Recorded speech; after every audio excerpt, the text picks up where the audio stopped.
We did a half marathon together in Santa Cruz. Mm-hmm. I did not. I did Participate? not train. Oh, Yeah. So we did a half marathon together. I did not train whatsoever. And then just pull the mic a little bit towards you. You'll be able to hear yourself. Can you hear yourself more? I can hear myself. Yes. Perfect. All right. That's great. Hello. Thank you very much You're for very coming. welcome. All right. We've been trying to do this for like a month. Yeah.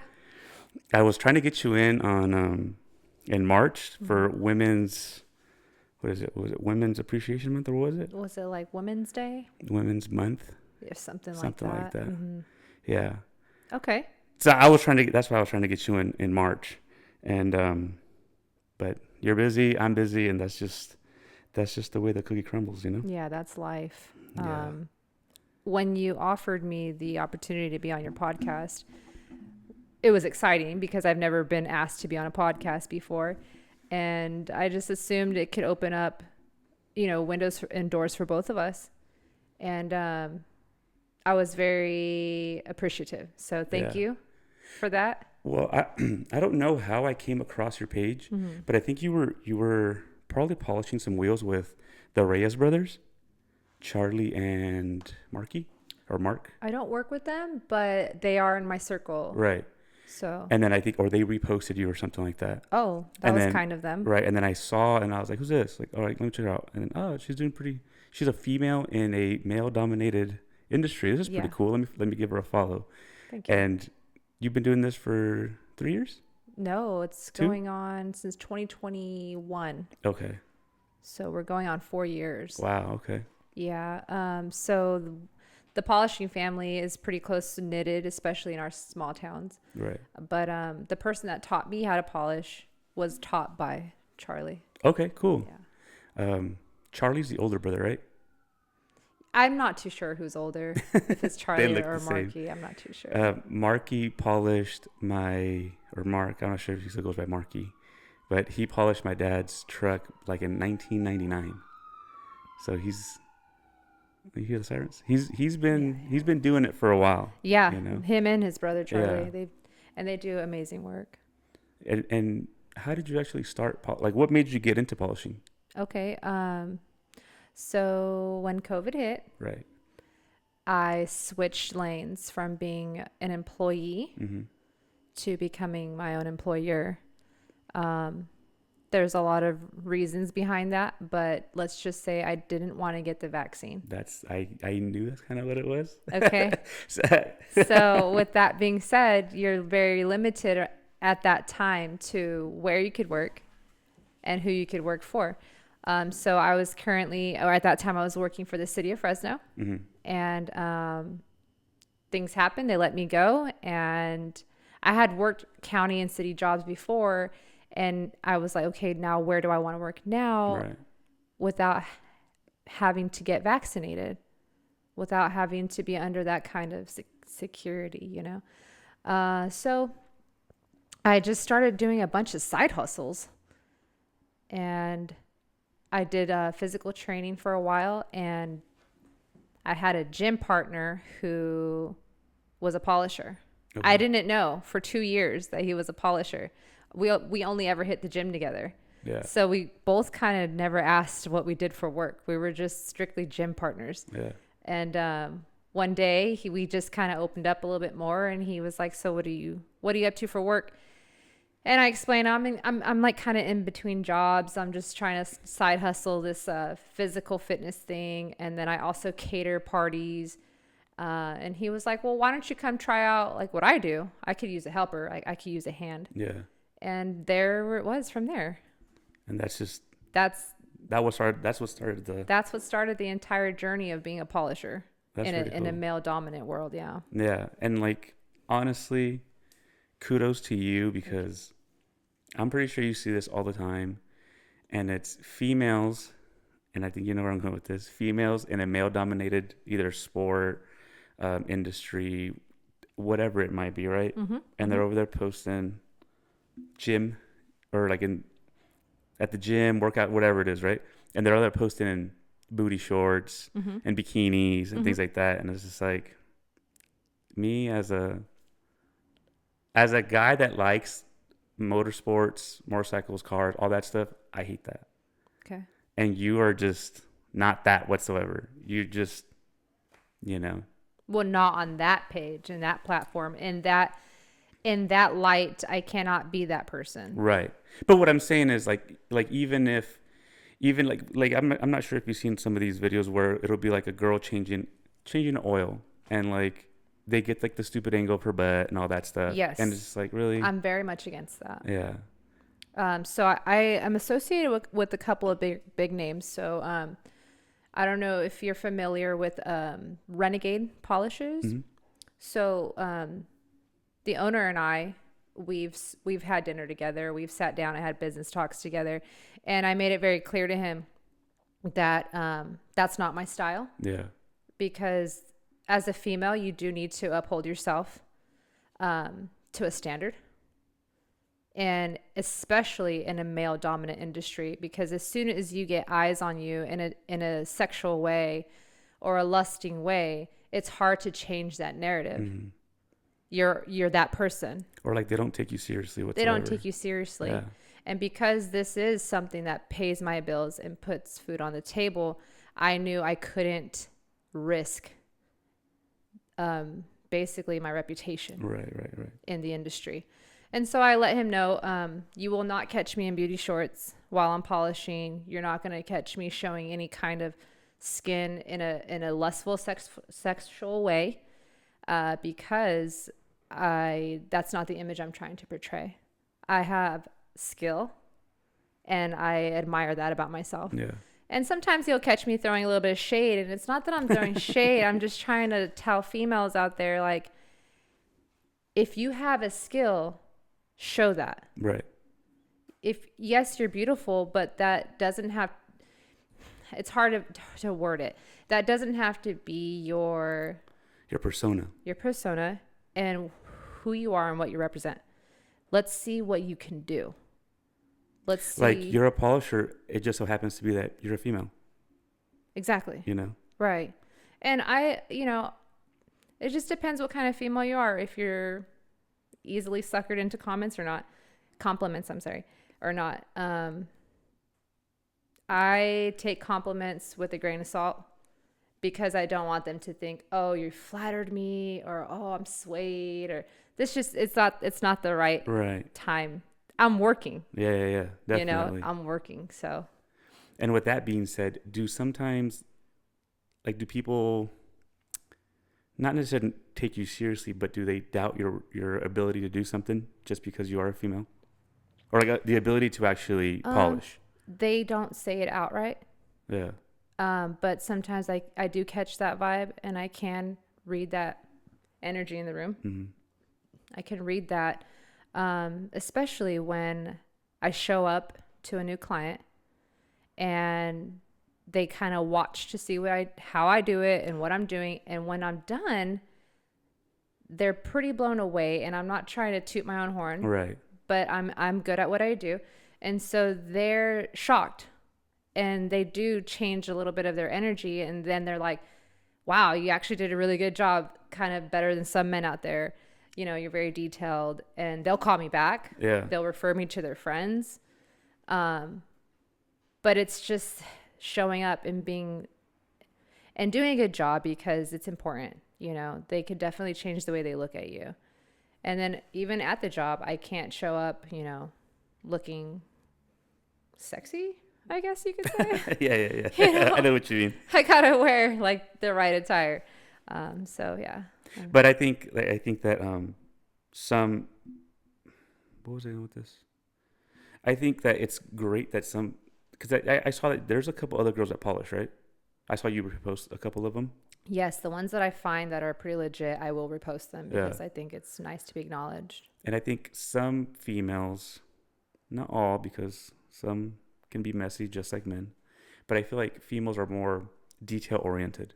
Sure. Like the little details. Mm-hmm. Like my wife is like that all the time with everything. Yeah. And I'm just like, no one's going to see that, but I'm going to see it. And I got to look at this, and you got to look at the background, and I'm just like, all right, I guess. Yeah, I definitely think it's a trait that women possess a little bit more than men. Mm-hmm.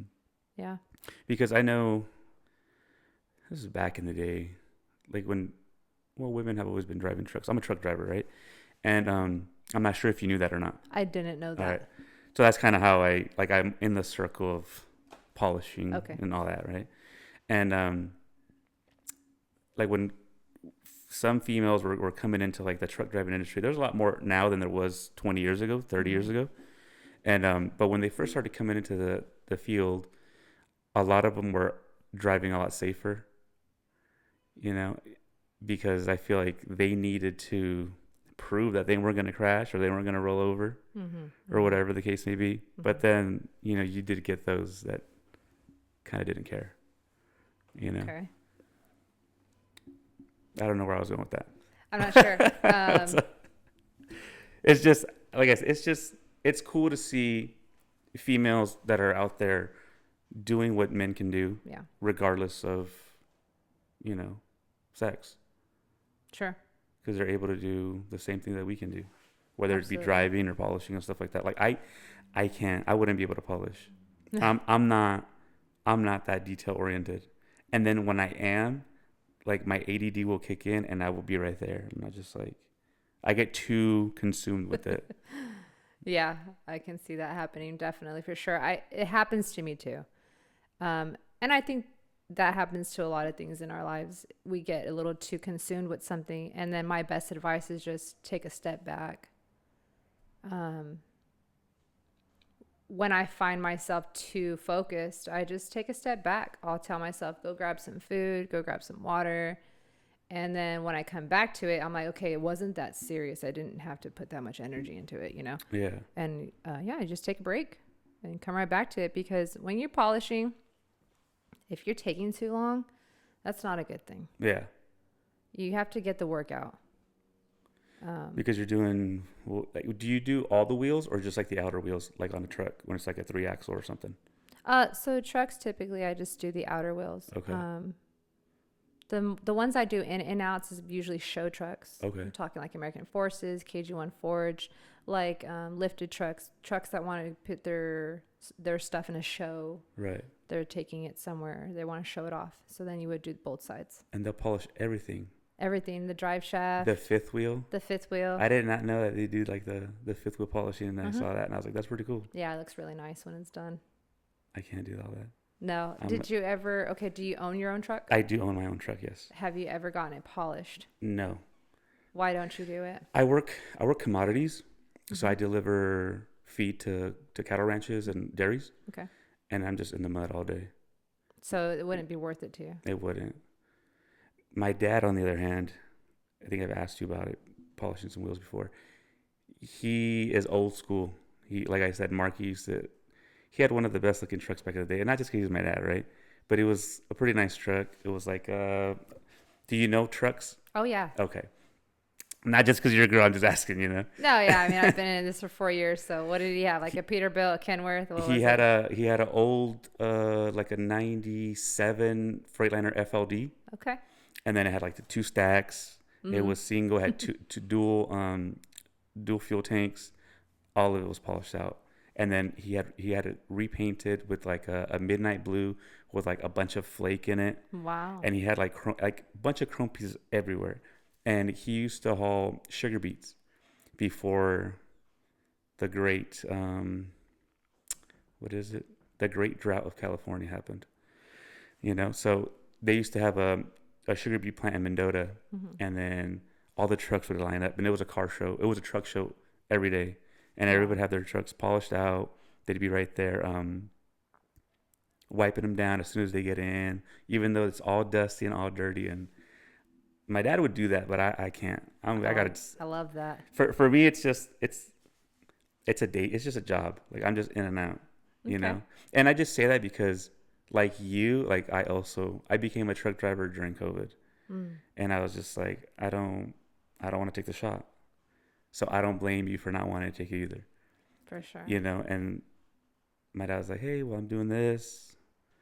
I was working in the Bay Area at a motorcycle shop, and I had started a motorcycle towing business. Okay.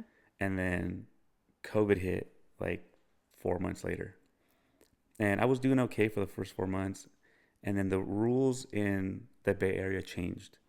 You weren't allowed to go up to the mountains to go cruising in your bike, to go do anything other than commuting to work. Right. That's strange. And You're outside. it was exactly, it was during COVID. It never made any sense to me. I guess, Okay. I guess the whole thing was if you crash, you're going to be in the hospital and you're going to take up space or whatever. Okay. Right. And then so pretty much I started slowing down and I didn't really have that much work. And my dad's like, you know, what are you doing over there? You're not really doing nothing. And he's like, why don't you come work? And I was like, all right, let me go see what you're doing over there. So I went like 2 or 3 days with him. We got him at 4 a.m, which I did not do whatsoever. Oh, I did that. You know, like now That's I do. the time. Now I do, but back in the day, like, well, then I'd show up I had to go be at the shop at 9. Okay. You know, it's like Well, 9. hustler hours are 4 or 5 a.m. when you're your own boss. That's true. And so they came and I was like, all right, we'll do it. And then I ended up selling my equipment, a bunch of my tools, everything. And then without a license, I just bought a truck. And I'm just like, all right, let me go try to get my license now. Okay. And thankfully, this was before you had to actually go to driving school. Mm-hmm. So I just went with my dad. My dad showed me how to go through gears and simple stuff and da-da-da. All right, cool. The only thing I needed to learn was the pre-trip. And then I had to go to school for that. And I was like, all right, I just need to do the pre-trip. I need to rent one of your trucks to take it with a trailer to take it to the DMV. Mm-hmm. How much you just charge me? $800. I'm like, all right, cool. Paid it. Mm-hmm. I went, got my license. I failed it 3 times. And then I got it on the 4th. It was the pre-trip. It was throwing me off. Oh, wow. So you have to pass the pre-trip before you go driving. How long did you have to wait in between tests? So again, it was during COVID. So that's what was killing me. Okay. I had to go, it was like once every month, like 4 weeks per test. I couldn't come back for whatever. And then I went like all over the Central Valley looking for somewhere. Okay. Got to adjust it. I think it's okay. You think you can hear me fine? Yeah, you're good. Okay. I'll Does be your able to- dad still truck drive? Yeah, he still does. He's been driving since 95. How long did you drive with him Uh, till you went off on your own? like a month. Oh, that's pretty fast. Yeah. Well, because I had already, like, I'm a quick learner and I'm a visual learner. Mm-hmm. So I was with him since I was a kid, like always driving with him, checking the tires. I was already doing everything, Gotcha. you know, so I already had it in the back of my mind. Mm-hmm. So when I went to do the written test, I passed it for everything just right away. I see. And then it was the pre-trip because he didn't really do a pre-trip, you know what I mean? Mm-hmm. He was just like, all right, this and that, that's good. And then at the end of the day, he comes and he just checked things. He didn't tell me what to check, right? He already knew. And so like that's kind of was throwing me off. So I don't know what a pre-trip is. So you inspect your truck before your Before trip. your trip. Yeah. Oh, there's things you need to do before the trip. Oh, so you were failing that test. That's what I was failing. Oh, wow. But then like the written test, I passed it easy. I failed that 3 times. Okay. And then the 4th time I passed it, and then I passed the driving like nothing. Mm-hmm. You know, and just because when we go pick up and you got to deliver at dairies, everything is really tight. So you got to really know how to maneuver the truck. So backing it up and doing all that, it was easy. I had already been doing it, you know. And then like my dad was like, all right, you're going to drive and I'm going to be in passenger seat. And then I was just, you're doing it wrong. You're doing it wrong. Like, all right, dude, relax. You know. So how often are you taking loads? I work Monday through Friday only, thankfully. And it's usually like 4 or 5 loads a day. Are you going to the Bay Area? Or No. It's Central Valley. So Modesto to like Hanford. That's good. I don't go far. That's really good. I don't want to go far. Oh, I was going to ask, do you remember like ballpark of how much your dad would pay the polishers to polish the truck? Back in the day, I don't know. You don't know. So like I remember Marky was doing it with, and this was again like 1999, 2000. He was doing it with, I think it was a Brillo pad or the steel wool, Mm-hmm. and lighter fluid. Okay. That's how he would cut, and then he would polish by hand. Oh, wow. Yeah. I mean, You wouldn't use machines at all? this was back in the day. Again, this is 30 years ago now, Gosh, or wow. 25 years ago, you know? And so I think he might have used this, like a grinder probably, but he wasn't using like the wheels that you guys are using now. Yeah. you know. But it's just cool to like. He probably doesn't remember me. He remembers my dad, but he probably doesn't remember me. Oh, wow. Yeah, Yeah, it's crazy to see the evolution of the polishing world. it does. Like I said, you polish everything. Yeah. I think I saw Mark had polished a Stanley Cup, Yeah. and I was just like, "What? Like you can polish that? Like it's Yeah. crazy." Anything that's basic metal, stainless steel, Hmm. it will polish out to a mere finish. What's one of the the hardest pieces to, or what's like one of the hardest metals that you had to polish? So aluminum is the most common, Right. and then stainless steel is common, not as common, but it's a little bit more challenging because it requires more. It just requires more work, more aggressive work. I'm a small framed person, so those machines that we carry, they can take a toll on your body. Right. But stainless steel requires a lot of heat, a lot of pressure, and consistently. So if you get tired and your muscles get tired, your shine's not going to come through.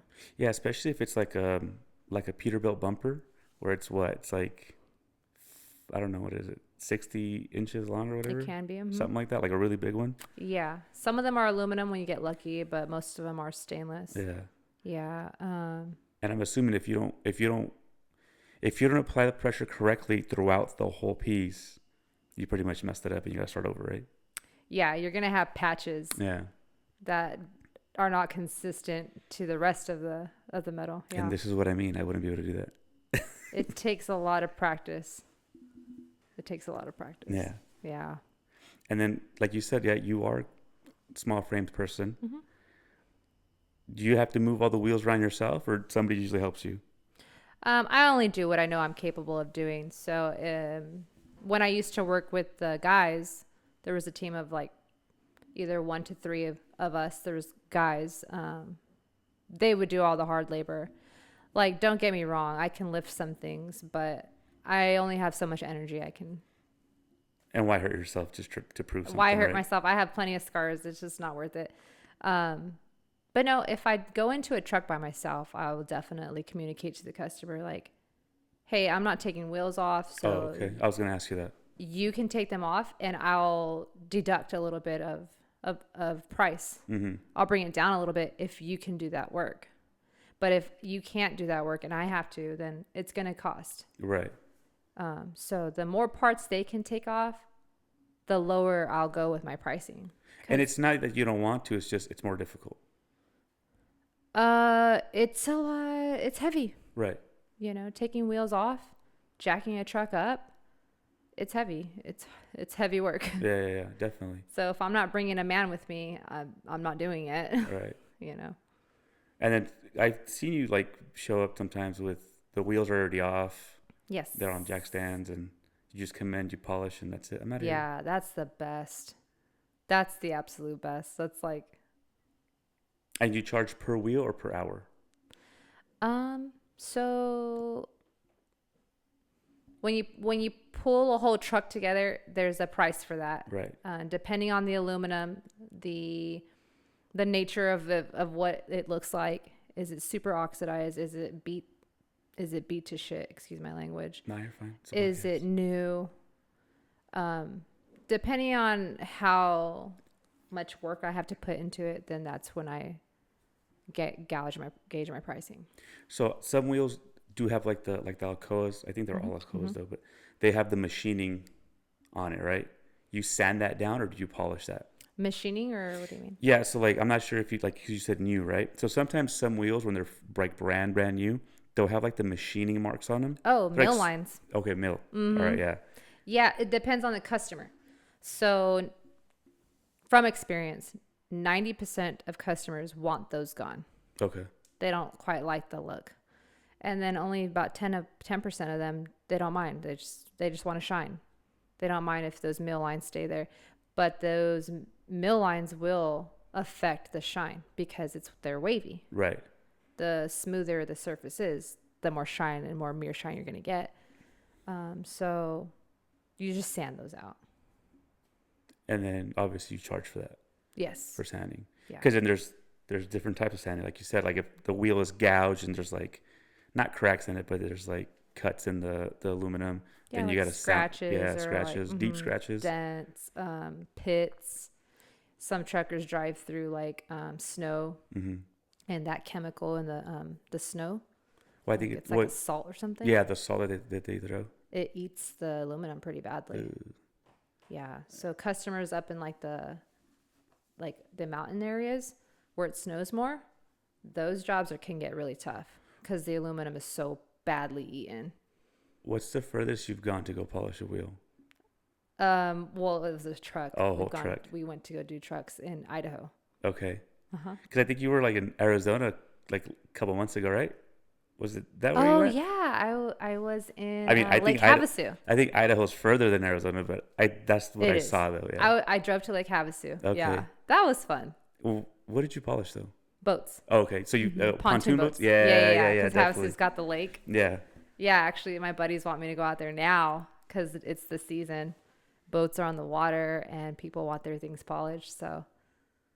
And I'm Yeah. guessing that's like the biggest piece though, right? What, the pontoon? Yeah. That you've polished at once. Yeah, I did a pontoon on my own here in Fresno. It took me 4 days. That's the biggest I've done. Yeah, actually. Because I'm just thinking like parts wise, right? Like, Yeah. well, you could polish a tanker, but I think you would want help with that. Oof. I've never done one by myself. Because that's huge too. Yeah, I don't want to do it. But now I've seen that most of the tanker guys, like they'll have just like the back polished. Yeah. Yeah, they're like They call that the bulkhead. Yeah. Why do they only do the back? Is it just look or cost? Probably cost. Yeah. Yeah. I mean, that's what you see when you're behind the truck, you know? Yeah. Like, oh, wow, nice bulkhead. But it gets pricey. You know, those tankers are pretty expensive.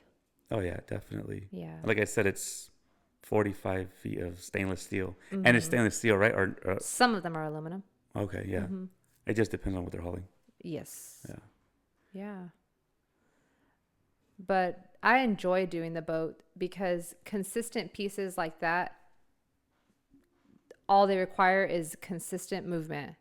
What I mean is the wheels are my least favorite because they have all these nooks and crannies and curves and lug nuts and all these areas that you have to get into. Yeah, I And- saw that you bought a Dremel to get into all the little tight spots. Yeah.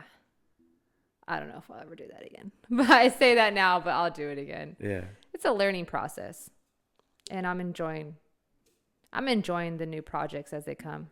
So you said that you were like with a group of guys. Did you start off with like a team or like somebody had like a crew? You joined them and then you went on your own, or?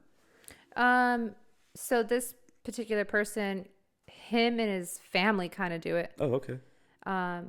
Him and his cousins, and he's got maybe about 4 going on 5 cousins that are all doing polishing now. And, you know, we all make our own Instagram. And then from our Instagrams, we get clients hitting us up. Right. So then from there, we practically all run our own little proprietor. What do Right. you call it? Sole proprietor. We all run our own little business. So if someone hits up me, that's my client.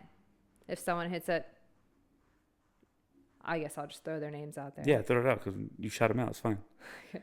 If someone hits up Eli, that's his client. If someone hits up Joey, that's his client. If somebody hits up Jerry, that's his client. So they can, what I'm trying to say is they can grab whoever they want to go with them. And then we just head out. The most we've ever had in one group together is 5 of us. And we did 2 trucks in like 2 hours. But it's the whole truck though, right? Mm-hmm. Okay, so that's why I would need 5 people. It was awesome. Yeah, the more the merrier. And him and his cousins, they're really, really good polishers. Do you guys do like a like an assembly line style type of work? Kind of. Okay. Yeah. It's just like, hey, you're doing wheels, you're doing stacks, you're doing breathers, you're doing this, you're doing that, and let's go. And then That's it. that's it. We don't talk again until it's done. Put your headphones on and that's it. Mm-hmm. And I'm pretty sure it's loud. You guys got your own generators and all that stuff. Yeah. There's going to be like 1 to 4 generators. Mm-hmm. And then are you mostly like, so you go to people's houses, have you ever gone like somewhere super remote where there's like no service or anything like that? Plenty of times. Yeah. Yeah, it gets a little sketch. But yeah, plenty of times. But I'll let someone know where I'm at. They That have your way. location. Hey, dude. Yeah, that way I don't just disappear. Why is she in the forest? What's she doing over there? Yeah, like up in the hills in Raymond. I would lose a lot of service up there. Yeah, I've never been that far up into the mountains here. Like I always find stuff on like for sale on Facebook Market, Mm-hmm. and I'm like, where the hell is that at? I was like, never mind, that's too far. Even it's like the miles isn't far, but like I'm pretty sure all the curves you got to get up there. And it's like hour and a half. Yeah. Like nah, I'm cool. Am I the first female you've had on your podcast? My wife is the first female. Okay. And are you aiming towards a specific genre or theme? Not really. Like I just want to talk to people. Like I follow. Like I think I'm gonna go through like my follow list, the people that I follow and kind of interact with a little bit. Okay. What you do is pretty cool. Like some people might not think so, but like I said, it's like you're a female in a male-dominated industry, and Mm-hmm. like that's pretty dope. May I ask what your like goal is for the podcast? You may, Okay. just meet new people. Yeah. You know, I started the podcast. I've said this before, but just because I would always be on. I'm not on Snapchat anymore, but I would always be on Snapchat, and I'd be just talking shit, and just like talking out of my ass, and I was funny and things like that. And eventually, I'm gonna do like a round table. So this is like a not a mock, but this is like the first level we're at. You know, I'm gonna get the audio down. Like a trial stage? Yeah, Okay. and then Trial and error. I'm hooking up when I finally get the audio done the way I want to. Eventually, I'll start bringing more cameras, Mm-hmm. and I'll be able to have more people in. I'll do a roundtable discussion type of thing, and like there's a lot going on in the world, and I don't. Everybody wants to be a politician now. All of a sudden, you know, everybody knows everything about politics, everything about tariffs, and it's annoying. Yeah. You know, and then like the pop culture stuff, that's pretty cool. That's entertaining still. But I didn't know who Shoddy Bay was. You know? I'm like, who the hell is this girl? And I'm just like, if she can be famous, I know I can, you know? My 7 and 8-year-old know her. I'm just like my wife would she would like tell me all like what are her little slang things that she says? Her little catchphrases. I don't even know. I don't know her that Whatever well. they are, you know? And I'm just like, what are you talking about, you know? I like her, though. She's entertainment. She is. For sure. I'll give her that. There was this guy, his name was El Pirata de Sinaloa. Okay. The Sinaloa pirate. Yeah, yeah. And that guy, he was a character. I don't condone doing drugs, but he would do drugs on Facebook and Instagram and like a big old kilo of coke. He'd have it. Ended up getting killed by the cartel in Sinaloa because he was like talking smack about him, and they shot up some club or something like that. But he was also like a clown. Mm-hmm. And then there's all these other people, you know. I'm not saying I want to be like famous and quit my job, but like realistically, I want to just talk to people and just get to know them. And like everywhere I go, like I know somebody. My wife's like, you always know somebody in some town. I was just like, I'm just friendly. Like, I don't know. But your wife's well known too. I mean, not to put it out there, but she has way more followers than you do. She does, definitely does. She's been at it for longer than me too, though, you know. Like that's another thing. It's like when people like they see her following, and what I like about her following is that they're legit her followers. Yeah. Like there's people that like they'll have 70,000 people and they get Randoms. 20 likes. Yeah, yeah. And I'm just like, are those really your followers? Did you buy those? Yeah. You know, and I mean, I'm not judging. I don't care. But like, it's funny you say that she's known because she is. Mm-hmm.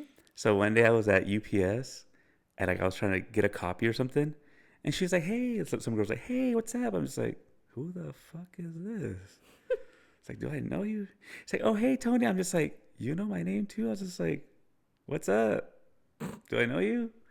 It's like, oh, yeah, like you're Mercy's husband, huh? I was just like, oh, yeah, I am. I was There like, it is. she's like, I'll hook you up. Come here. I was like, all right, cool. She gave me like a coffee for free. And I was like, all right, cool. Thanks, man. I'll see you Awesome. later. But I just thought it was weird, you know? Yeah. Like at a UPS store. Yeah. And so, yeah, she's well known here in Merced too. You know, like her business is here. She she's part of like a running club. She like does Pilates.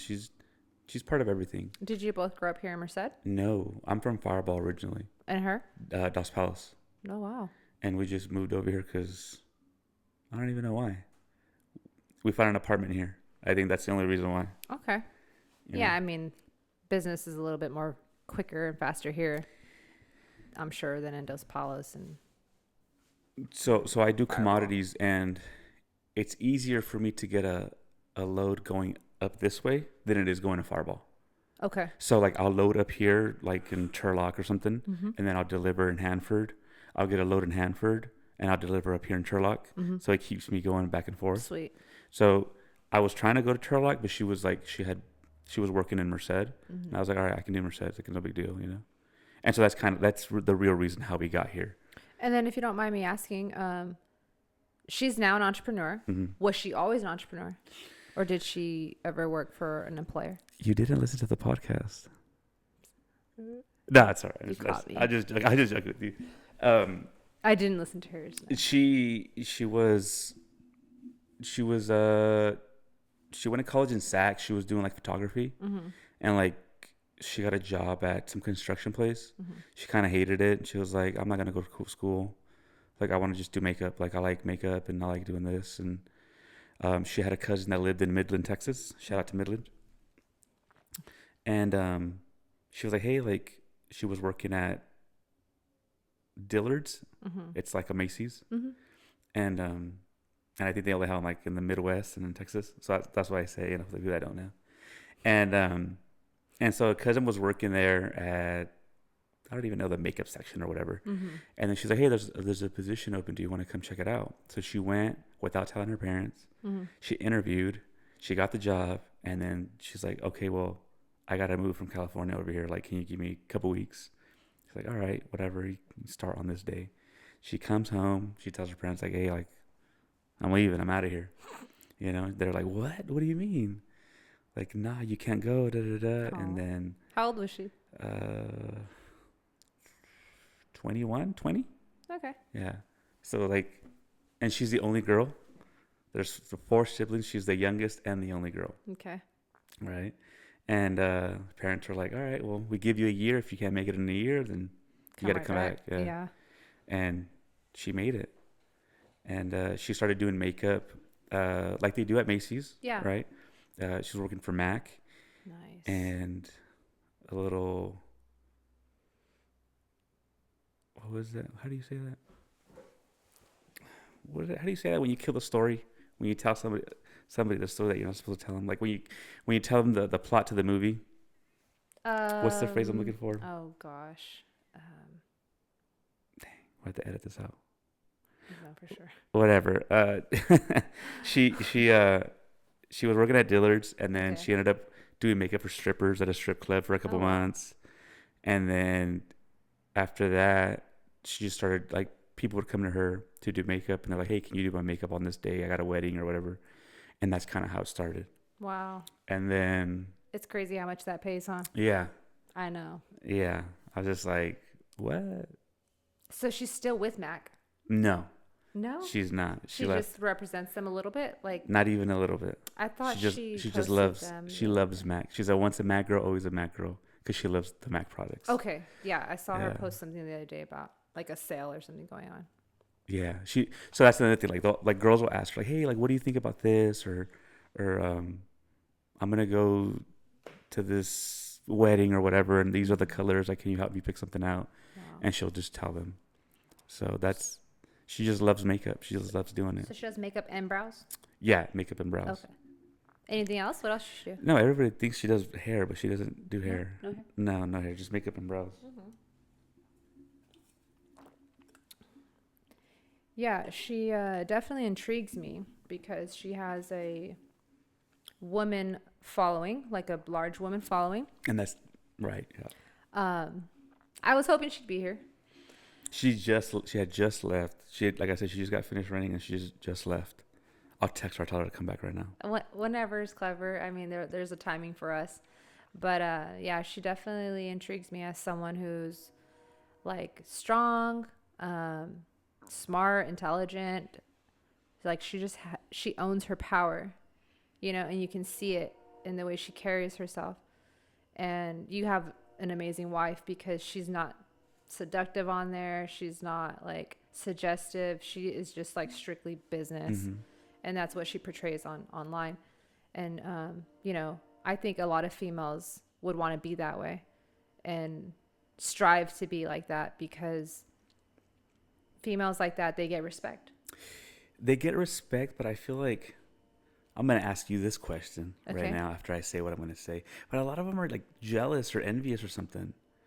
Like, I say that because I don't understand how some females or females in general, Okay. and I'm generalizing here, Mm-hmm. they don't have the same friends that they had in high school, or they don't have the same friends that they had in the third grade. Mm-hmm. And like, guys can be friends forever, Okay. you know, and I don't understand that. And like, it just, it boggles my mind, you know, how some females can't be friends forever, you know, whether it be, you didn't invite me to this party, I wanted to buy that dress, all the little insignificant things to get mad at somebody about, you know. Right. They right. kill friendships for those reasons. It's crazy to me. Men and women are raised different. That's a whole psychological rabbit hole that we can go down. But I feel like for women, there's this a standard, and it's definitely sexist. You know, men, they have their standard, but women, we also have a standard. And I feel like it's shifting through the years as we have to become more independent. A lot of women lose their identity in that, Being independent. trying to be independent, Yeah. trying to be provider now, trying to play a role that isn't too common. It's just becoming more and more accepted that women are provider now, that they are supposed to play a man's role. So men have their own identity crises, and then women have ours too.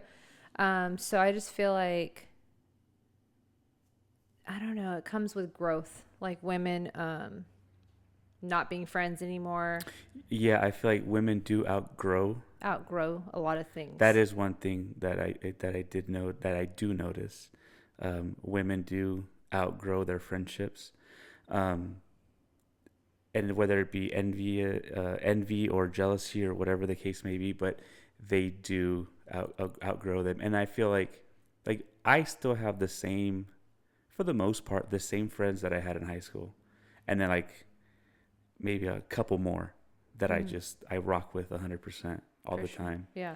And like a lot of us, we don't compete against each other, like where it comes like finances or status or anything like that.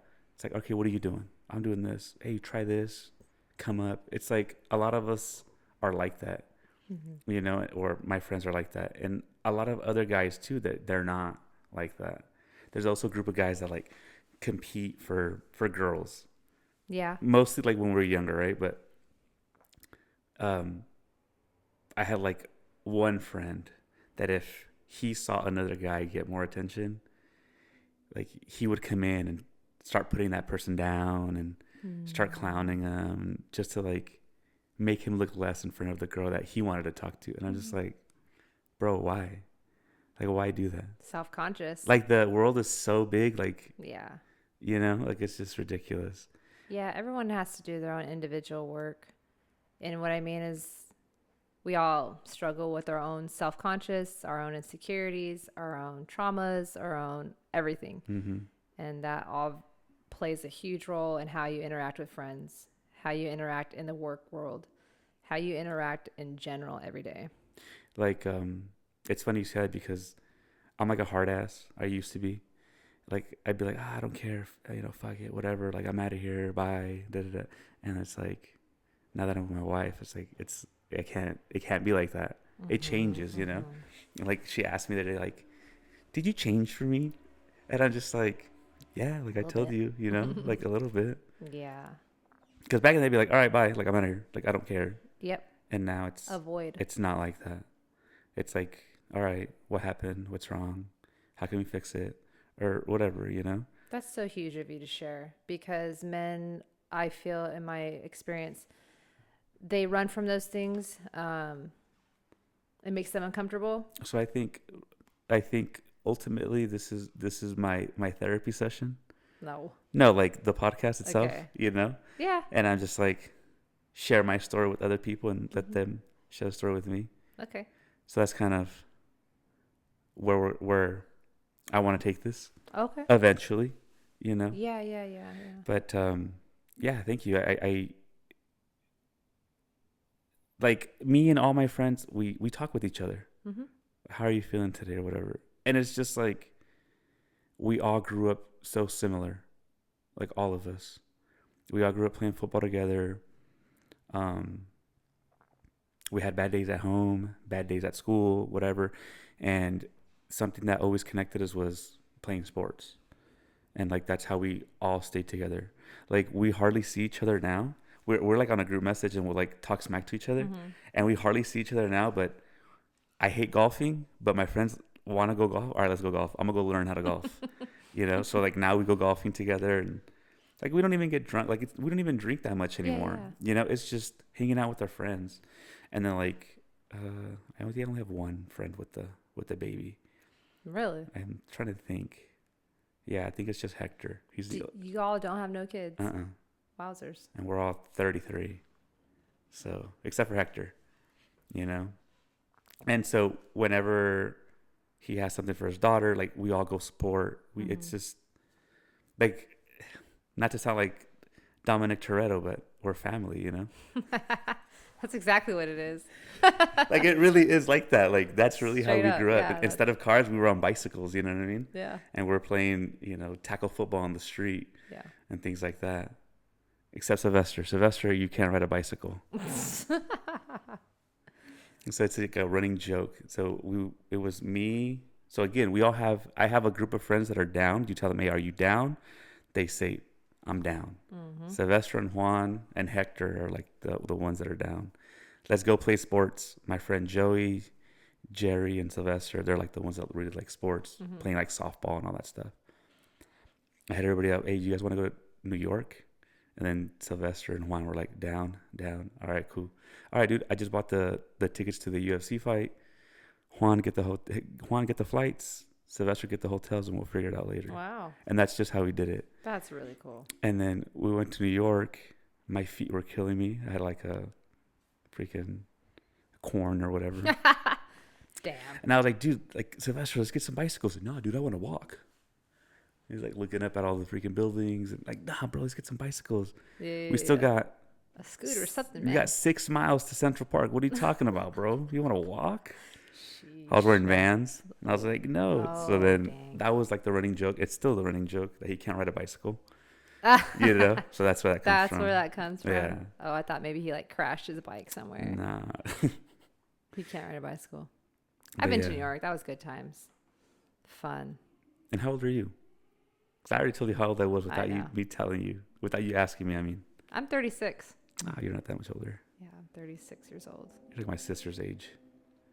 Yeah. Is Mercy 33? Yes.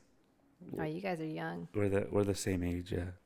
And you said you had a 6 and 7 year old. 7 and 8. 7 and 8. It's really awesome to see younger people younger than me establishing themselves, being very successful.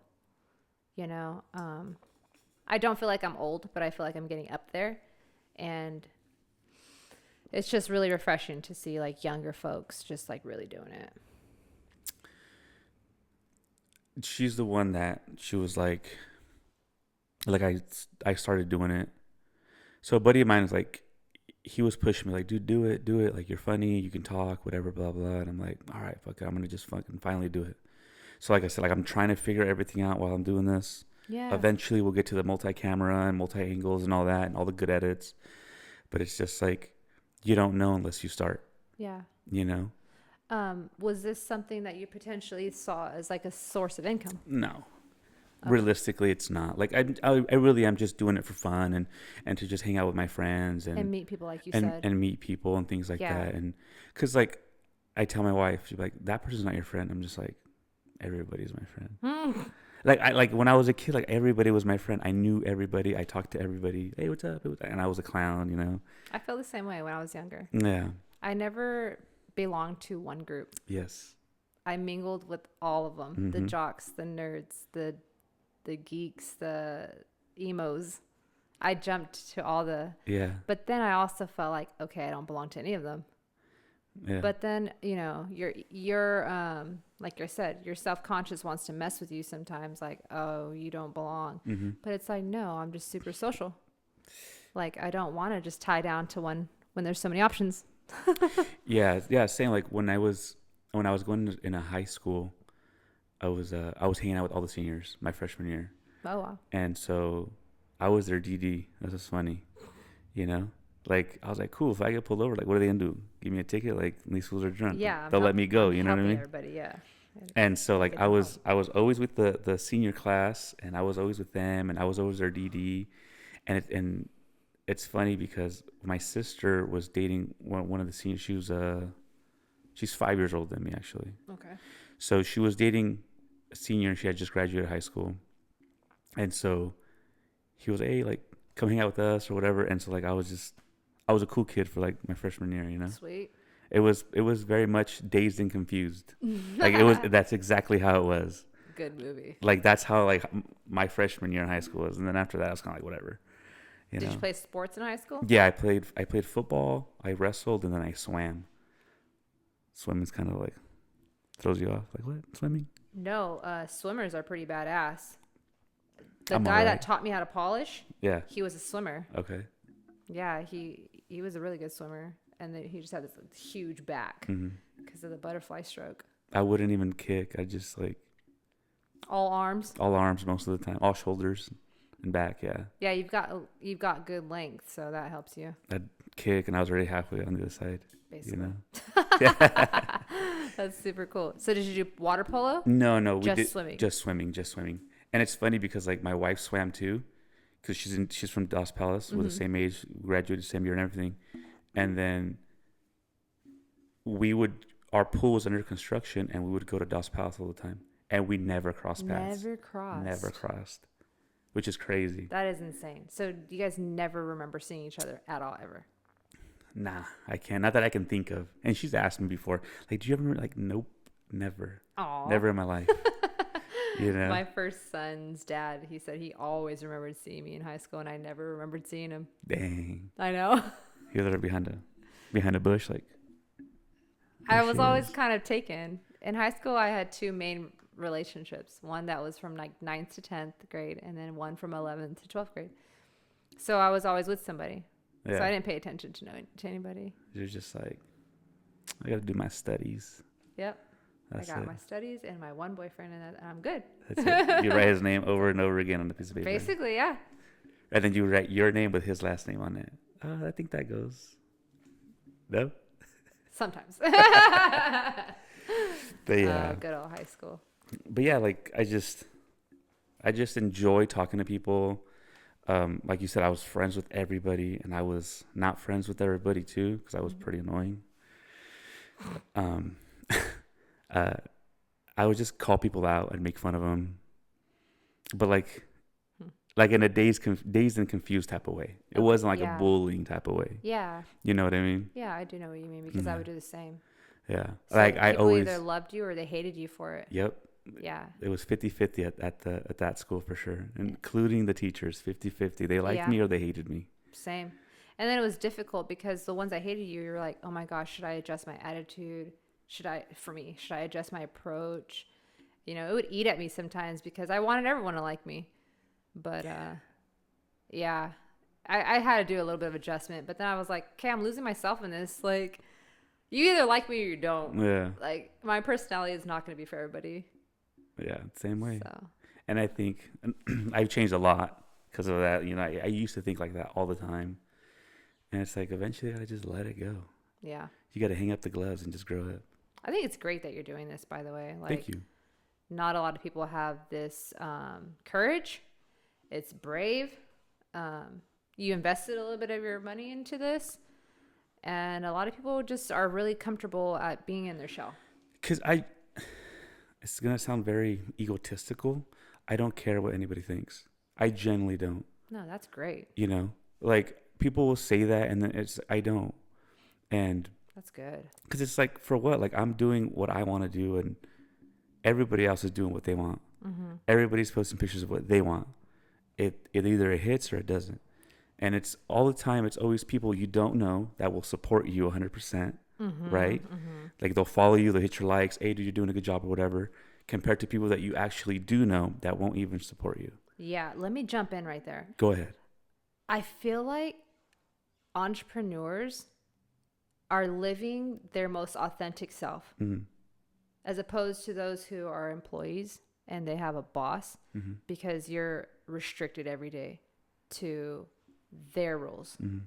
And that just applies to your whole life every day. And then you start finding yourself not being your authentic self.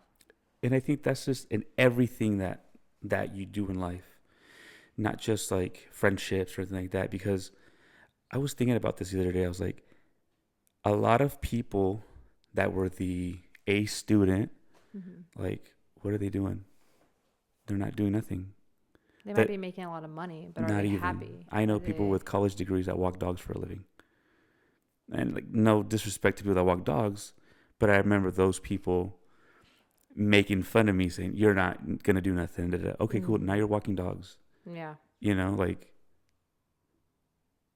why hate? Yeah. You know, like I never thought about anything past tomorrow. Does that make sense?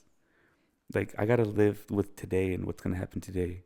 With some goal of the future. Some goal, but okay. but I mean, something you're aiming towards. Yeah, but I mean, like there was people like, oh, I'm going to do this, and that, and it's just like it never happened for them. Yeah. I lived like that for a little while, and it just never panned out. I felt like I was always in limbo. So like my wife would be like, okay, let's go on a trip. And I'm like, all right, where do you want to go? All right, plan it. We're going to do this. All right, cool. I don't plan it. You just wing it. Yeah. That's the best. I'd be like, okay, we're going to. a little bit of direction, but like not so much where it's like not like fun anymore. Yeah. So like, I'll be like, I'll think of 5 different things to do if I go somewhere. These are 5 things that I can do in this amount of time. We're going to do 1 or 2 of them. Yeah. You know, but it's just like when you have your hopes up and you try to plan everything out to a T and it doesn't happen, then it's just like you feel unaccomplished for one and disappointed. And it's just like, even though you did 2 cool things, it wasn't the 5 things that you wanted to do, which sucks, you know? That hits pretty hard. And I've always thought like that. Like every time me and my buddies go somewhere, like when we went to New York, all right, where do you want to go? I want to go see this. Where do you want to go? I want to see this for sure. Okay, cool. We'll start here. We're going to walk that way. I want to see this. And then we'll go where you want to go. And whatever we see along the way, we see it. You know? Yeah, yeah. I wish we were going to spend like one day in bed, but, you know, whatever. It happens. You can do that when you go home. Yeah. Like, we were pretty hungover and then like tired from walking. I think we walked like 20 miles. Yeah. And we're just like, dude. And then my cousin was living there at the time. I was like, we met up with him. We went to a bar. We stayed out till like 4 a.m. Got home. We got to the Airbnb. And then we woke up like at 3 p.m. And then also jet lagged. Yeah. Because of the 3-hour difference. 3-hour difference. So, but that's just how I plan things in general. It's like, my goal is that whatever happens along the way is cool, but I'm not going to. Every single rung on the ladder is not going to get planned. I got to get to the top somehow. That is such a great mindset. Because I feel like I often get hung up on that. Like I have all these goals, and if some of them don't get met, it's disappointing to me. And like the other day, I was telling my kids, because they were really focused on something they didn't get or something we didn't have. And I was like, okay, that's cool, but check out all the things we did do. And all the things we do have, you know, because when they focus on the things we didn't do or don't have, I feel kind of like a failure as a mother. And I'm just like, hey guys, can I get a little bit of credit for the things we did do? And I did give you that can definitely apply to life. Like we can't put ourselves under so much pressure of all the things we didn't do. How about let's just acknowledge the things that we are doing. Like my wife came in right now and she was like, I was like, how's your run? And she was like, oh, it sucked. I was like, but you still did 3 miles. It's like, that's 3 miles more than what I did today. I was like, so like, So she was here? yeah, she was here earlier. Did I just miss her? Yeah, I told you. Because I was late? Yeah. So it's all my fault. I mean, I'm not trying to blame it on you, but yeah. You know? You're too kind. I thought she was like never here. I thought, okay. No, yeah, she was here. What a bummer. Because, I mean, this is her studio. She gave me the keys, you know. She's like, Yeah. and she had to pick up, she's doing makeup tomorrow. So she had to get like her brushes and all that stuff. Uh-huh. And then she has to go home. She washes them and sanitizes them and stuff like that. So she was just picking everything up and while I was setting up and stuff like that. Oh man, yeah, I feel it. You don't want to sit in your workout sweat for too long either. Yeah. So she probably wanted to go wash up. Yeah, but like I was saying, like, it's just like, be happy with what you do accomplish. Yeah. You know, because there's other people, like my barber says, because I complain about my hair all the time. He's like, be happy with the hair you do have, because there's people that wish they had your hair right now. And I was like, you're right, bro. That's so true. You know, so just be happy with what you have right now, because there's other people that wish they were in your shoes. Yeah. My cousins would always tell me, like, where do you want to go for college? And I'd be like, oh, I just want to go to Fresno State, or I just want to go to Cal State LA or something. And then they would look at me and be like, okay, aim higher. That way, when you fall a little bit short, like, at least you'll know, like, you didn't, how am I trying to say it? Like it's kind of what we're saying right here is, even though you didn't reach that top goal, at least you got somewhere close. That's right. You know, and aim for the moon, and if you miss the moon, you're in the stars. You know what I mean? that cliche thing. Yeah, exactly. Exactly.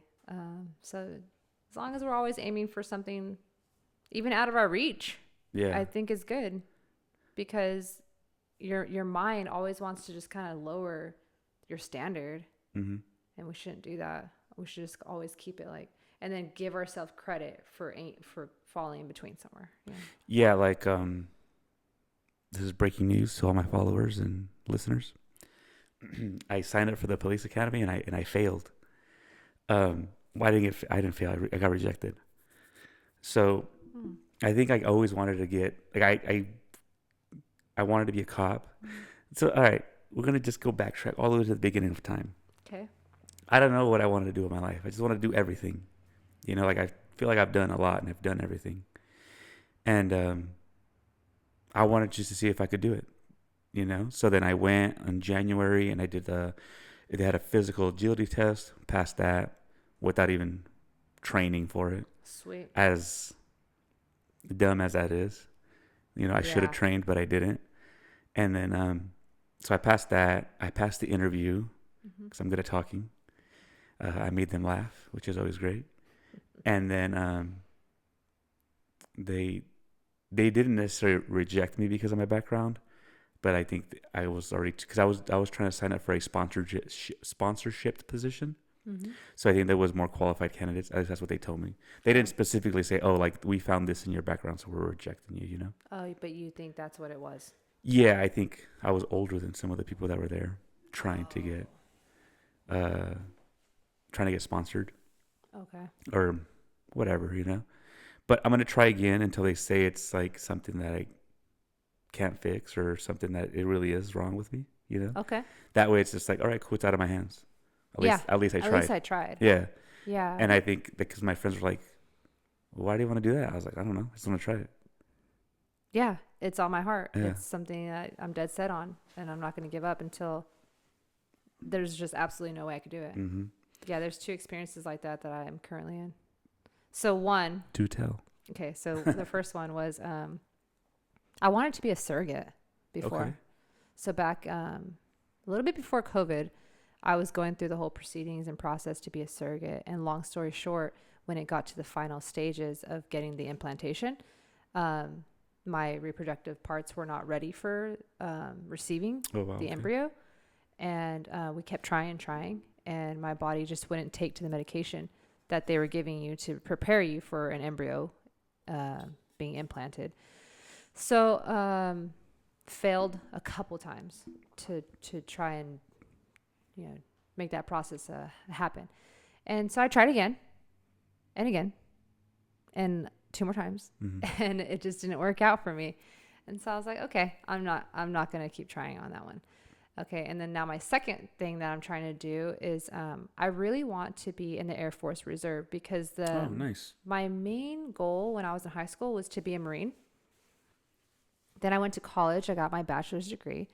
And when I graduated, I was like, dude, I still want to be a Marine. Like I still want to do this. So I went into training to become an officer because when you have your degree, you could be an officer. Do you have a degree? Yes. Okay. I have a bachelor's degree. Nice. I have a bachelor's degree in business and accounting. Okay. I got that from Cal Poly Pomona like 12 years ago. So I graduated 2013. And then I started training to become a Marine in 2015. And I got pregnant with my first son. Oh, okay. So that put those goals off. But now as a Man, mom, baby daddy didn't let you go, huh? I, It's like you're not going nowhere. making bad decisions. He had no say so. I was just chasing the wrong things. But now that I'm a mom, I still have the desire to serve, even if it's reserve. So I called the Air Force and I told them, like, I still want to be somehow involved in serving. And they said, okay, well, they went through a series of questions. And the only one that held me back was that I was on Zoloft, which was antidepressants. Okay. I had been on Zoloft for 2 years. By the way, I just got cleared from Zoloft about 2 months ago. I'm Zoloft free. Yeah, that's a whole nother journey. So I call the Air Force and I'm like, hey, I'm free. I'm not on those anymore. And they're like, okay, well now you got to be like clear from those for like 36 months. What the heck? I'm not waiting that long. So I'm going to try my best to like get doctor's written notes to just get me in there. What's the age cutoff? Like, isn't it 40 the age cutoff or 42? For Air Force, I think it's 42. Yeah, I got a buddy of mine. Shout out to Eric, Lucas, and Mila. Those are his kids. Oh. Yeah. Oh, I'm all thank you for your service. Those are his kids. I guess like he was listening to the podcast on YouTube and they were like, you know that guy? And he was like, yeah, that's my friend. I grew up with him. Nice. And then so he's like, give him a shout out when you can. I was like, all right, I'll get you on the next one. Well, there it is. But yeah, he's in the Air Force. I don't know what the freak he does, but I'm gonna probably have him on. I think it's very top secret. Oh. But Then I don't know. But it's we pretty won't talk cool. about it. Yeah, I mean, he can talk about the experience, I guess, Yeah, the being in the Air basics. Force. Sure. And like, so you want to join the Air Force just to prove yourself that you can do it still? I don't entirely feel like I'm trying to prove anything. It's just like what to yourself? Yeah, it's just like a goal I've had since I was 18. And it's still on my heart, so I don't want to give up. And like you were saying about the police academy, like it's something you won't stop until you achieve it. Or so, don't, you know? Or don't. Yeah. You know, and that's how I'm perceiving this. Like I just want to continue to try until I reach a dead end. And another thing about like me like wanting to go to the police academy, it's like, so this is what I told them in the interview because they asked me like, why do you want to do it now? Like you're 33 years old. And I was just like, I wouldn't be able to do it 10 years ago when I was 23. I was like, I wasn't mature enough to do it. Oh, yeah. And that's just the truth. That's so true. And they just looked at me and they're just like, I was like, it's the truth. Yeah. I go, I'm not as young as these kids. I was like, but I have 10 years on them. And I'm not like an old head or anything. No, yeah. But I have 10 years of life experience on them, on dealing with people, whether they're crazy or not, or just being able to talk to people. And that's something that some of these kids lack. Yep. And they're just like, they like that, yeah, you know? maturity. And it's just the truth. It's like, I know at 18 years old, and this is like a big debate, right? Whether police officers should be that young, 18, 20 years old. And realistically, like, you're not mature.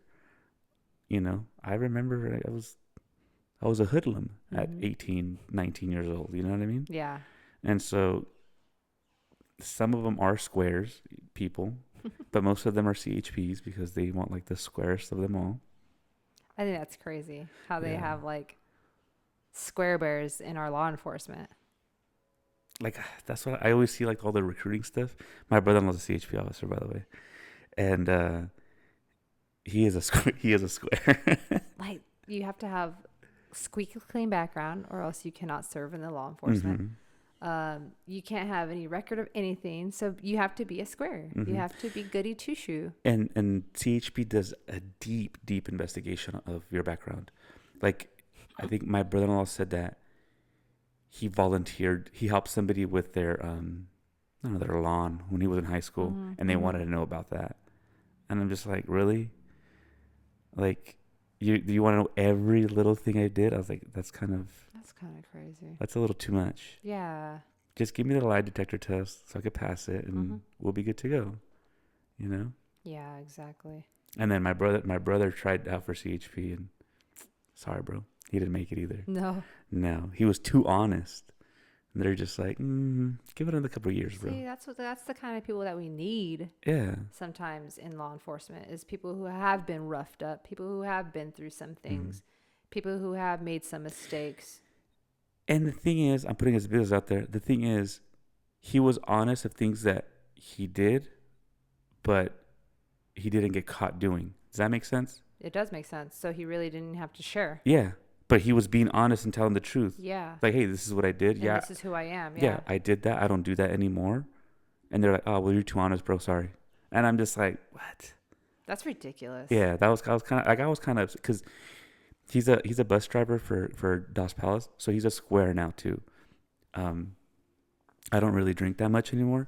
I used to drink a lot. I don't really drink anymore because of my CDL, and he doesn't drink like at all. He's into fitness now. Like he literally changed his life like 180, and it's just like cool, you know. And obviously to work at a school to drive kids around, you have to be like, they do a background check on you too, you know? Yeah. It's like, you got to be responsible. And so they were just like, nah, like, sorry, you're just too honest with what you told us. And then he was just like, all right, whatever. And they're like, you're 5 years off. He's like, give it 2 more years. After 7 years, you can try again.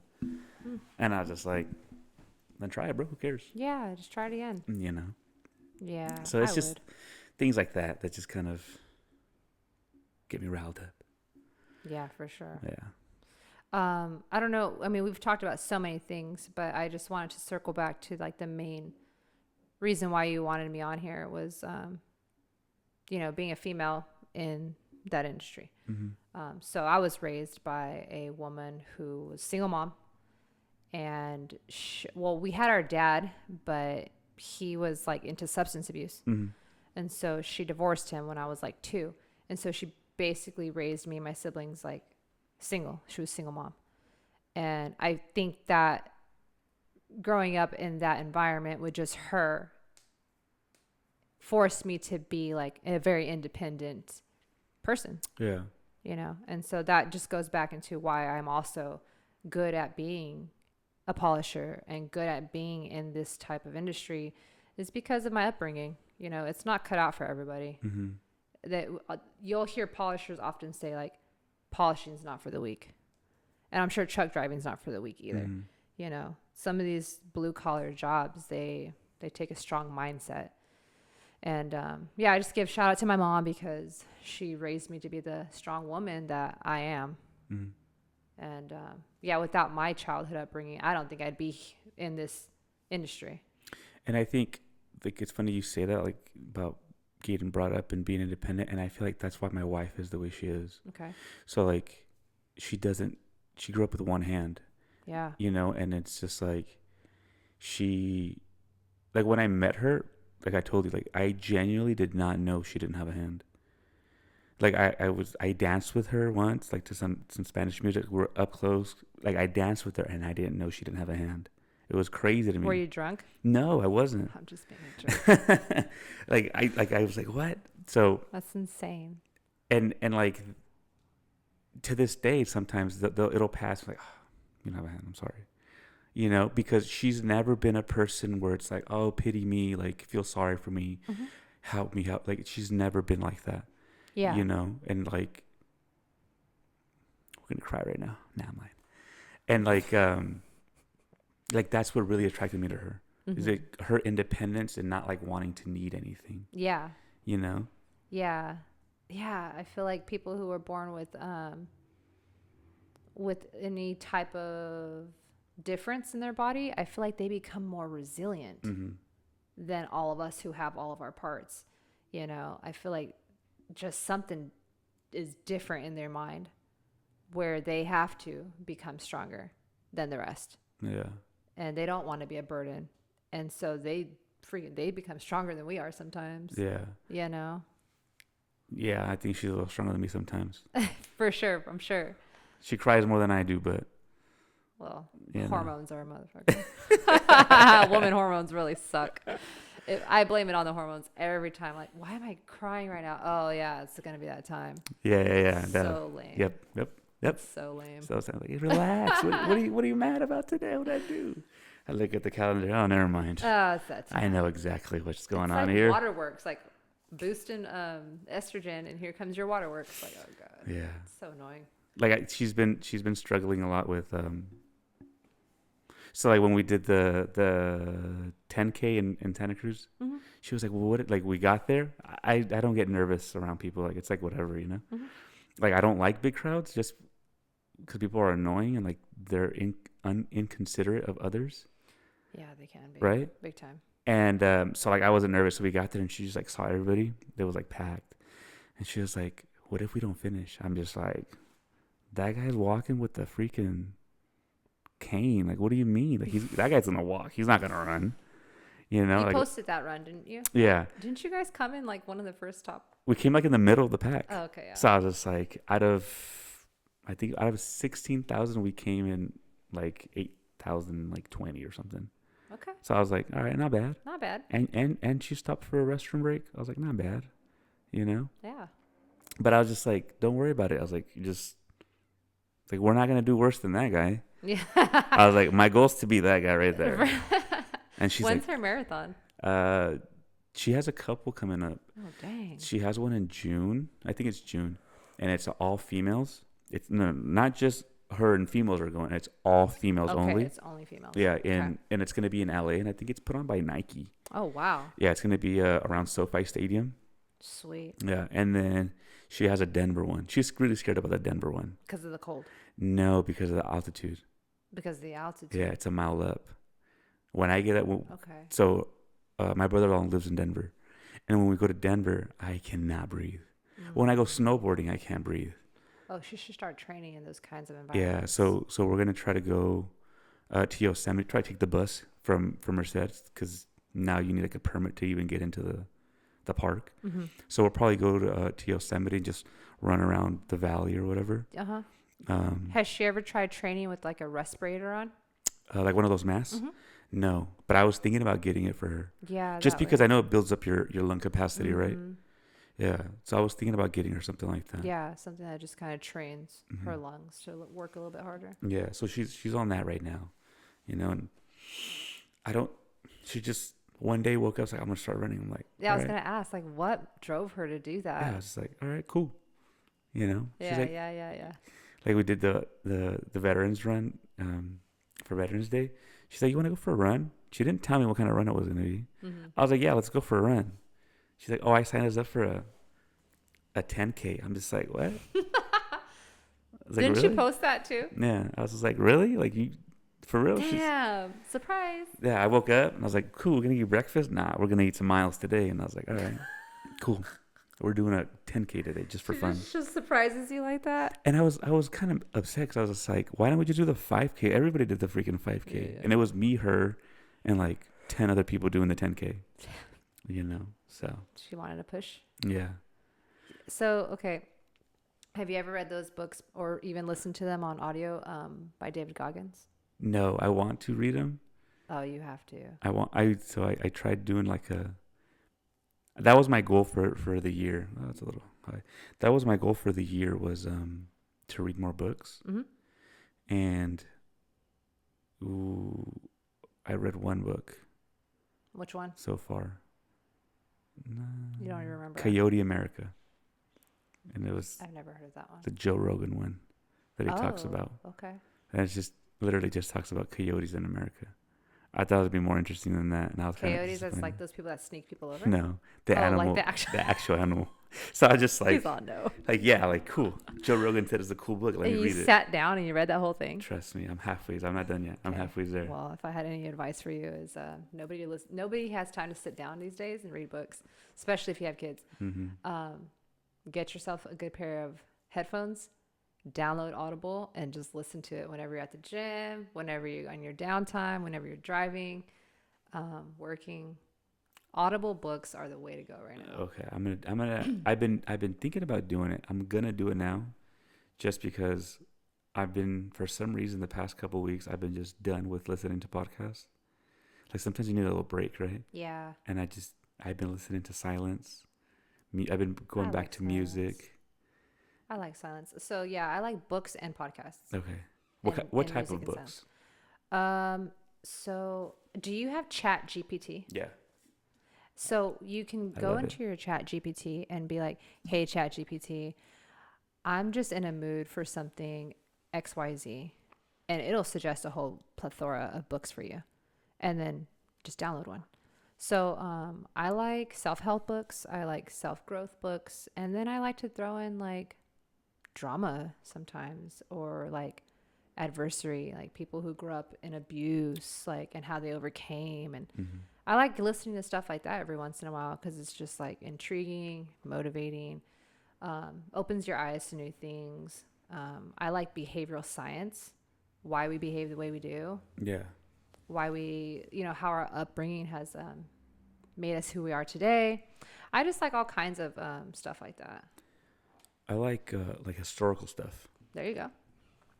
Because like you can't change history. No, and it repeats itself. You could misinterpret it, know. Yeah. But history is there, and it is what it is. Can't change it. And like I'm a big fan of history for some reason. I don't know why. Biblical as well, or just like country stuff? A little bit. Yeah.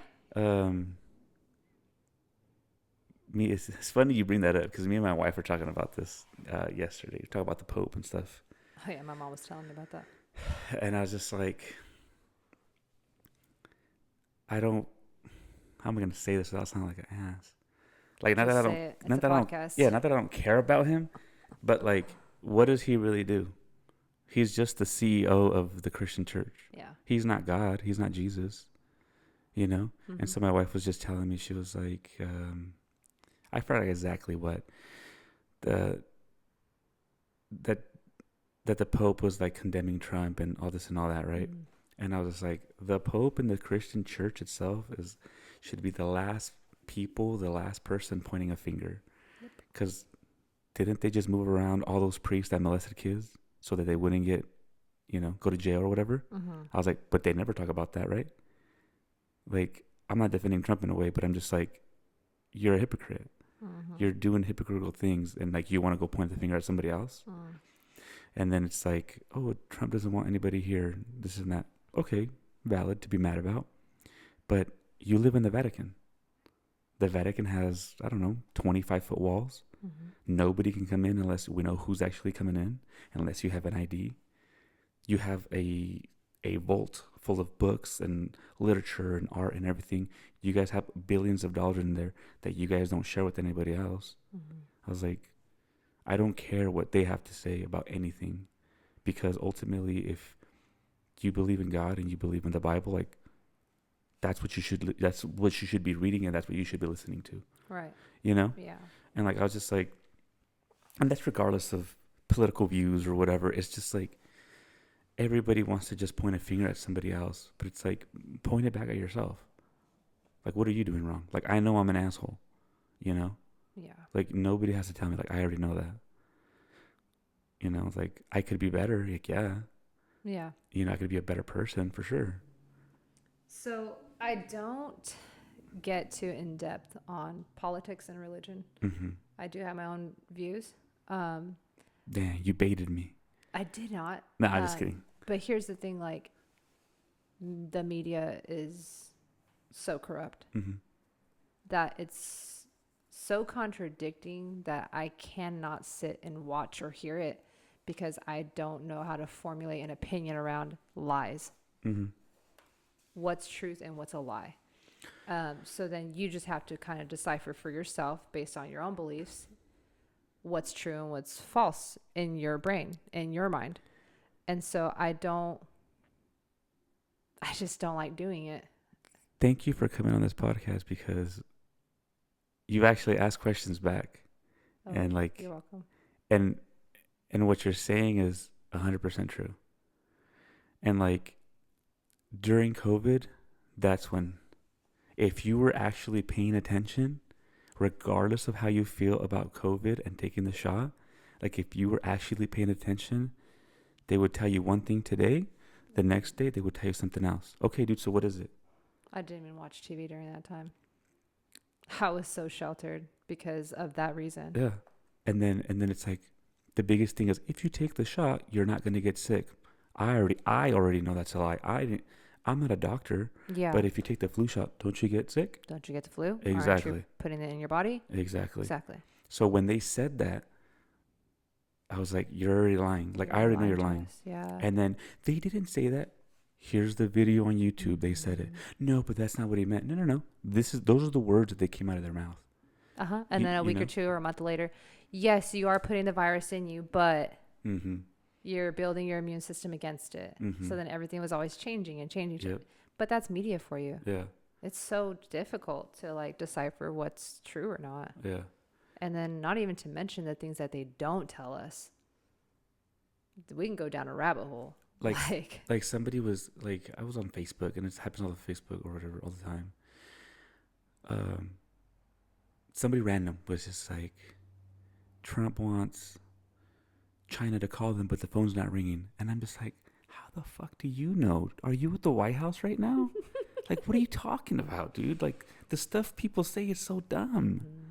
It's just like, like, just think about what you're saying, you know? And then I just look back, like, they're just trolling. Don't bite, don't say nothing, you know? Or it's like, it becomes just like, listen to the media and not to facts. But you guys were the people that said, trust the science. Yeah. And now you guys don't want to trust it. Like, I don't get it. Like, it doesn't, like, I don't listen to anything that, like, everyone bitches whether it's Biden or Trump or whoever else. But the people that affect your day to day is who? Your mayor in your town that you live in, your city council members, and your governor. Yeah. And that's ultimately what actually will dictate what happens to you on your day-to-day life. Yep. Other things that happen, like, you know, like when Obama passed people the ability for gay people to get married, that didn't affect me. I don't care. Right. But why am I gonna be all mad about it?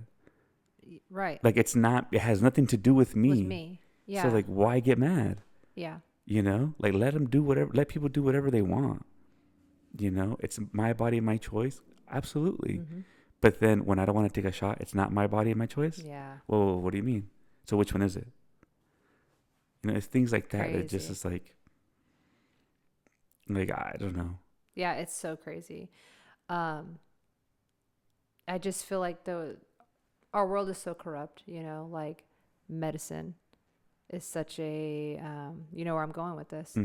Like that, I feel like that's what COVID was like all about too, was like a boost for these medicines, you know, and even to this day, they won't tell us any natural remedies to heal ourselves. It's always medicine. Get this medicine, get that medicine, get this prescription, get that prescription. Because that's kind of what makes the economy go round, right? Like, we all have to be on some kind of drug for the medical world to keep moving. But I don't know if you started following my personal page recently. I know that all you kind of know about me right now is my polishing stuff. But in my personal life, I'm very holistic driven. So you would definitely get along with my wife. Really? She believes in like the juicing stuff. Like, yeah. I thought you were gonna bring me a juice. You know, I'm not gonna. You gotta ask. Closed mouths don't get juiced. All right, I like that. Closed mouths don't get juiced. I should just start bringing them as gifts. I really should. What was I trying to say? Was I had posted something not too long ago that every illness in our world, in our body, there is a natural remedy that God has put on this earth to heal you. Mm-hmm. What is it? I don't know. You got to do your research. Yeah. But how easy is it to find the answer these days? Not very easy. Not at all. They don't want you to find They it. are hiding everything from us. Mm-hmm. You cannot find a lot of things like that online. It's hidden, it's banned, it's taken down, it's restricted. What ethnicity are you? So my mom is full-blooded Salvadorian. Okay. She was born in El Salvador. And then my father, he was like Mexican, German, Spaniard, Polish. Okay. I asked that to say this. So like my wife's family is from Durango, which is like it's like south of Texas. Okay. And my wife's mom, my mother-in-law, like she has a remedy for everything. Nice. And it's just like, I don't, it's like drink this and drink it with that and add this. And I'm just like, for real? I'm just like, yeah. all right, I guess. I don't know. Yeah. She'll call her like, hey, like Tony's sick and da da da. Like a couple weeks ago, I don't know what I had. It's like the new bug going around. I was like sick as a dog. Really? I had like a crazy fever. It was probably COVID, 10.0 or something. Shoot. And then and I was cold, but I was hot. Like my body was cold, but I was hot. Chills and fever. Yeah. Mm-hmm. And then someone was like, all right, cover up. So then like I put a blanket on. I literally sweating. Like I was I woke up in a puddle of sweat. Yeah. And then like I wake up and I'm hallucinating. Like what the hell's going on? God. And then I took a cold shower, went back to bed, and my wife gave me some drink. It was super salty, but had something in it. Uh-huh. And that helped out a lot. Really? Yeah, I don't know what it was. Oh, and, she's a winner. Yeah. And but yeah, like they have like remedies for everything. Yeah. And it's just like I think all that stuff, a lot of it'll get lost. Yeah. In the next couple generations. Unfortunately. Yeah. But currently, I mean, my mom too, they have remedies for everything. And it's just like they still know how to heal themselves with just natural things. Yeah. Because, home remedies. they were poor. They didn't have money for medicine. Mm-hmm. So they had to, figure out how to, I don't know, get over a cold. Yeah. Make it yourself. Yeah. Yeah, that's crazy. See, like, there's so many things I want to do as far as that goes. Like, sometimes I want to go into nutrition and get like a degree, like to help people. I definitely feel like a calling to that somehow. But for now, I started juicing. Mm-hmm. And oh my gosh, that healed so many things in my body that I was like called to like just help other people too. So that's why I started juicing for other people too. Just because I feel like there's so many benefits in it. And yeah, like. Are you on a diet right now, by any chance? I don't ever diet. No. Do you watch what you eat? In other Yes, words? absolutely. Okay. So That's just lifestyle though. I don't call it a diet. Yeah, I tried the carnivore diet last year, like in, I don't know, August or something, October. Uh-huh. Sober October. I joined Joe Rogan. And I lost like 25 pounds. Mm-hmm. And I felt like a huge difference in my joints. I thought he was always bullshitting about the carnivore diet, and I was like, let me just try it for a month. Mm-hmm, mm-hmm. Like a good difference? Like, yeah, like a big difference. Really? I was hungry just because I felt like I wasn't eating enough. Mm-hmm. But the body aches went away. Like, so another reason why I don't drink is because I don't know if I'm gluten intolerant all of a sudden. Okay. I don't know what it is, but like my stomach just kills me after I drink a beer. So it's either whiskey or tequila. Okay. And I'm all out of both now. and so I have been eating kind of like shit for the past month. I'm not gonna lie. And you feel it, right? Tortillas. I feel it in mostly like in my joints. Yep. And that could be inflammation too. Yeah, that. So I think I'm gonna go back on the carnivore diet next month again. How much turmeric is in that diet? None. Okay, incorporate turmeric. So turmeric is good for inflammation. You would really get along with my wife. I know. I I can don't know. feel I it. don't know why I can feel the energy when I see your pictures. I'm she's like, I like this lady. she's taking freaking like turmeric shots. Yeah. She's like, here, drink this. I was like, what is it? Like, just drink it. I was like, I guess. Need some water. Turmeric is the golden nutrient when it comes to inflammation. Okay. Yeah. I mean, don't take too much of it because it comes out in your pores and it kind of smells. Does that smell like curry? Yes, Oh. exactly. So I don't know. I just narrow it down to 1 or 2 times a week. Okay. Yeah. It Just was a like little bit. she took a shot today, and like I think I cleaned the cup, and it smelled. I was like, oh, what the hell? Turmeric doesn't smell. Oh, it was something else then. Yeah. I don't know. It was another mixture of something. But she takes like those. But it'll dye the heck out of your skin and your silverware and your bowls and your everything, your sink. Oof. Yeah, so you gotta wash it off right away. Yeah. So yeah, but next time I see you, I'll bring you and her a juice. Yeah, definitely. Yeah. Do you do any type of running or anything like that, or you just do like Oh my weightlifting? gosh, I'm such a horrible runner. I'll run, but 1 mile and I'm good. Like I was just saying, like next time she has like a run, probably just. it's something I do want to get into. Yeah. I do want to get into it. That's why I was actually asking. That's why I was like, did you ever read any of those Goggins books. Goggins books? Like, what led her to be a runner? Because when you read a Goggins book, you want to be a runner. Mm-hmm. So I was like, okay, what motivated her? Because I would love to try it. Mm-hmm. She I think she just really wanted to try something new, something difficult. And I think that's a lot of us. Like a lot of us in general want to just try something new for difficulty. You see if you could do it. Yeah. Like absolutely. I'm already bored with truck driving. I'm not gonna lie. Oh, I bet. Like I want to just do something else now. Yeah. You know, my dad's gonna be like, already? You know, like yeah, dude. Yeah. I gotta do something else. So I think that's what it was. She would go to the gym constantly, and then one day she's like, I'm gonna start running. I'm like, okay, go ahead. Now she's like pulling you into it too. Well, the thing is, like, she goes running here in Merced, and like she was going like down here by the creek. There's crackheads down there, and I'm just like, all right, I have to go with you. Yeah. You know what I mean? Yeah. I'm gonna have to fight a crackhead today. You know, it's like, God dang. There'll be a runner and a UFC fighter over here. So that's kind of how I started, like, got into running with her, you know, and then to protect her. Yeah, and like she takes off, and I'm just in the back, like, yeah. As long as I can see you, it's cool. Like we're fine. I'm not gonna get there quick, but you're gonna get hit once or twice. But I'm gonna fuck them up when I get there. Don't worry. You know. But you can keep up with her. Yeah.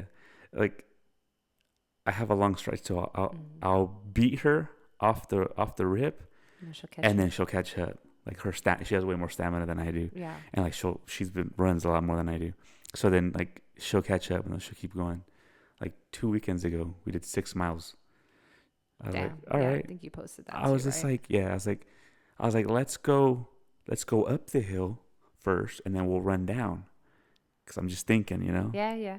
Right? Okay. That makes sense. You run down because you're already tired. By mile number 3, you're going to be tired. Yeah. So the next 3 miles are downhill. Yeah. So she's like, nah. She's like, we're going to run down, and then we're going to run back up. And I'm just like, all right, I guess.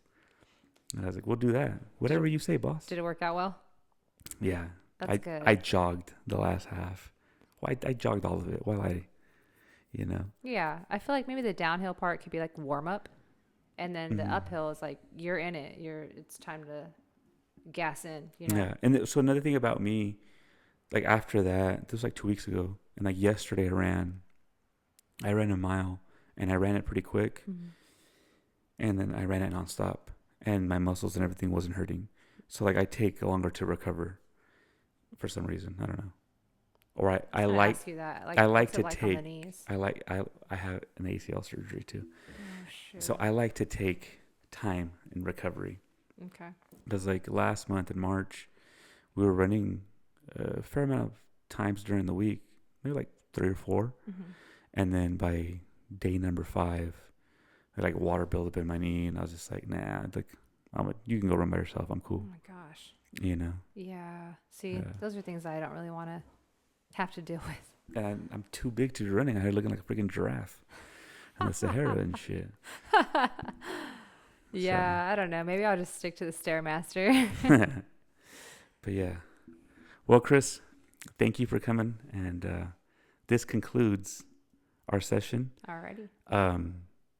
You're welcome anytime For sure. when I get more cameras and everything. Mm-hmm. So again, this is just like the beta. Yeah, the guinea pig session. Um, Thanks for having me as your guinea pig. and eventually I'm gonna have like an actual studio with like tables and chairs and things like that. Make it more legit. Like an ambiance. Yeah. Mm-hmm. And well, my wife's like, so I was telling her I was gonna have you on. She's like, "Are you excited?" I'm like, "Yeah." I was like, I don't know this person. I was like, "This is the first person that I don't really know that I'm gonna talk to." Yeah. You know, like the other 3-4 people, like they're my friends. I know them. You know. I feel honored. Yeah. So do. you're the first non-friend that now is my friend. You know, and so she just starts sending me a bunch of pictures. Like, look, we can decorate it like this and like that. And I'm like, all right, cool. Like, I found some chairs. I bought the chairs. Oh, nice. So you didn't get to try out the new chairs. Sorry. Where are they? They're getting shipped. Oh, okay. Yeah. Gotcha. They're still en route. I just want to say, I think that whatever it is that the dynamic you and your wife have is admirable, because for you to just actually have permission to be here with another female is amazing. Like, even more so, I want to meet your wife because she's obviously confident, not jealous, supports you. And I respect that. Yeah. You know, being here, just me and you, I respect that. Absolutely. I think it's great. So thanks for having me. Like, I love meeting new people. We're not getting any younger, so let's keep building our social circle. Definitely. All right. Cool. Sounds good. Thank you. Deal. And we'll cut it with that. Cool. All right. See you guys later. Peace out.